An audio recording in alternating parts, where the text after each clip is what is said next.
ಇವತ್ತು ಸದನದ ಒಳಗಡೆನೆ ಒಂದು ಪ್ರಭಾವಿ ಸಚಿವರು ನನ್ನ ಮೇಲೆ ಹನಿ ಟ್ರ್ಯಾಪ್ ಆಗಿದೆ ಅಂತ ಒಪ್ಕೊಂಡಿರೋ ವಿಚಾರ ದೊಡ್ಡ ಮಟ್ಟದಲ್ಲಿ ಸದ್ದು ಮಾಡಿತ್ತು. ಈ ವಿಚಾರವನ್ನು ಮಾತನಾಡೋದಕ್ಕೆ ನಮ್ಮ ಜೊತೆ ಹಿರಿಯ ಶಾಸಕರಾದಂಥ SR ವಿಶ್ವನಾಥ್ ಅವರು ಇದ್ದಾರೆ. ಅವ್ರಿಗೆ ಮಾತಾಡ್ಸೋಗೋಣ.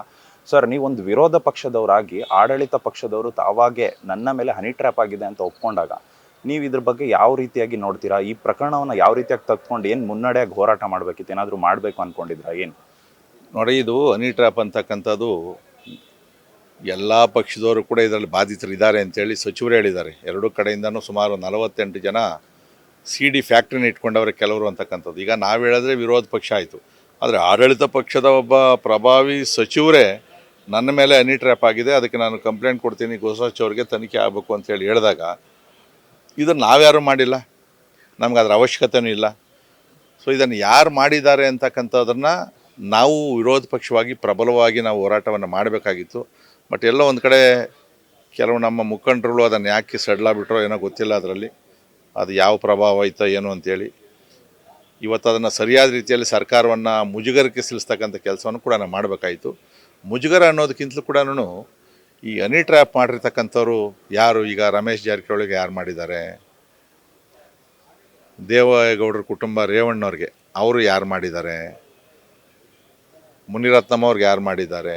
ಇನ್ನು ಕೆಲವ್ರಿಗೆ ಯಾರೋ ಬೇರೆ ಬೇರೆ 48 ಶಾಸಕರು ಅಂತ ಹೇಳಿದ್ರಲ್ಲ, ಅವ್ರ ಕ್ಯಾಸೆಟ್ಗಳು ಯಾರ ಹತ್ರ ಇದೆ, ಯಾರು ಮಾಡಿದ್ದಾರೆ?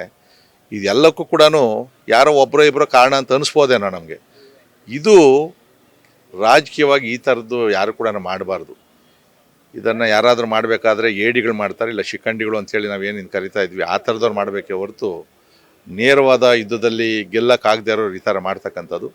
ಸೊ ಇದು ದೊಡ್ಡ ಮಟ್ಟದ ತನಿಖೆ ಅಂತೂ ಆಗಬೇಕು. ಯಾಕಂದರೆ ಇದನ್ನು ಮುಚ್ಚಿಡೋದಲ್ಲ, ಇದು ಮುಚ್ಚಿಟ್ರೆ ನಾಳೆ ಅವ್ರಿಗೂ ಆಗ್ಬೋದು ಮತ್ತು ನಮಗೂ ಆಗ್ಬೋದು, ಯಾರಿಗೆ ಬೇಕಾದರೂ ಆಗ್ಬೋದು. ನಾವು ರಾಜಕಾರಣದಲ್ಲಿ ಸಾರ್ವಜನಿಕ ಜೀವನದಲ್ಲಿ ಇರ್ತಕ್ಕಂಥವ್ರಿಗೆ ಈ ಥರದ ಒಂದು ಸಮಸ್ಯೆಗಳಾಯಿತು ಅಂದರೆ ನಮ್ಮ ರಾಜಕೀಯ ಜೀವನ ಅಂತ್ಯ ಆಗ್ತದೆ, ಅದು ಮುಜುಗರ ಆಗ್ತದೆ, ಜನ ಕೂಡ ಸಹಿಸೋದಿಲ್ಲ.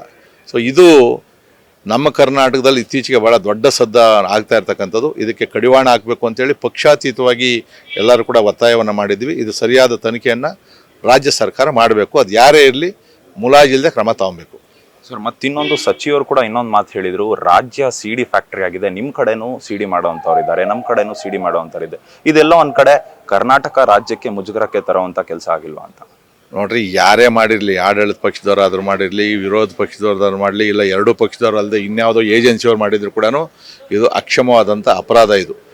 ಸೊ ಇದನ್ನು ಯಾಕಂದರೆ ಅಸೆಂಬ್ಲಿಯಲ್ಲಿ ಒಬ್ಬ ಸಚಿವರು ಹೇಳ್ತಾರೆ ಅಂತಂದರೆ ಅದು ವಿಚಾರ ಗೊತ್ತಿದ್ದೇ ಅವ್ರು ಹೇಳೋದು, ಇಲ್ಲಾಂದರೆ ಬೇರೆ ಬೇರೆ ರೀತಿಯಲ್ಲಿ ಹೇಳೋಕ್ಕಾಗೋದಿಲ್ಲ.